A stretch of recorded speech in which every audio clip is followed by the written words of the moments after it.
Eita, mano, levou uma porrada na traseira, a Jéssica.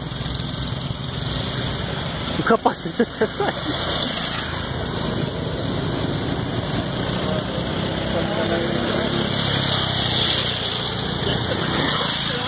Nossa, a Jéssica tá sangue nos olhos ali, hein? Vou levar ela pro circuito mundial. Aê, Lilia! Ela tá em segundo lugar ainda. É, a Lilia tá em segundo, tá de boa.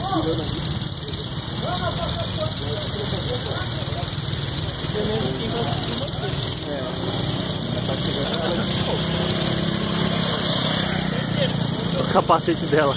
Ela levou uma porrada, o capacete saiu. A Vivi tá com medo de acelerar. É, a Vivi tá bem devagar, tá bem devagar. Se for pensar que Olha lá, vem a Jéssica pra ultrapassagem agora. Ó, tipo, o 13 não tá acelerando muito, mas ela é boa de não deixar ninguém passar, ó. É verdade, agora Olha lá. Ela diminuiu. a Lilia tá chegando. Pegou um pouquinho de grama ali a Jéssica ainda.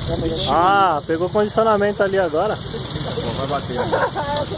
Ixi, mano, a Lilia já chegou na Jéssica já. Caraca, a Lilia tá chegando junto ali, mano. A Lilia passou, mano. A Lilia vai passar, hein? Mas essa mina tá deixando isso por fora, mano. Deixa ela aí por fora que é melhor.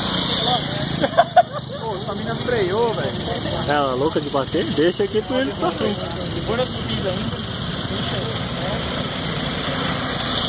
O capacete dela soltou, mano. Eu vi que ela tá toda hora mano, o capacete. Animação do cara. Olha lá. Olha a equipe Williams. Olha a equipe Williams. Sangue nos olhos. Olha lá. Olha lá. Vou pela esquerda, vou pela direita. Então pega a bola ali, mano. É ali, as duas estão rápido. Olha lá. Gostou. Era que nem na época da Ferrari, era o Schumacher e o Rubinho.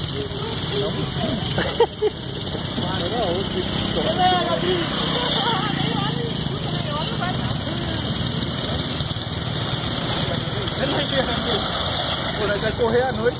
Que 14? Ah, é, amor.